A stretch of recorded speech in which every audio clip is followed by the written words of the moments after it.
यो देशमा एमाले भन्दा बाहेक अर्को पार्टीले यो देश चलाउन सक्दैन। कांग्रेसको हालत, माओवादीको हालत, अहिले देखा परेका छन् नयाँ खालका। ठिक छ, दलीय प्रणालीमा आउन राम्रो हो, तर तिनीहरूको पृष्ठभूमि के हो, कहाँबाट जन्मिए, कसरी जन्मिए, ठेगान छ, ठेगान छैन। अनि भोलि देश कस्तो बनाउने भन्ने त्यसको मार्गचित्र छ कि छैन? छैन।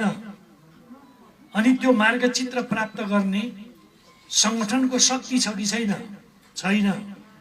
अनि जनताको असन्तुष्टि, जनताको जुन अनेक खालको जुन समस्या भोग्दैछन् त्यसलाई भजाएर उनीहरू ल्याउन अगाडि आउन खोजिरहेका छन्। हामी राम्रा कुरा पनि गर्ने तर गरेका कुरा भन्न नजान्ने लाटा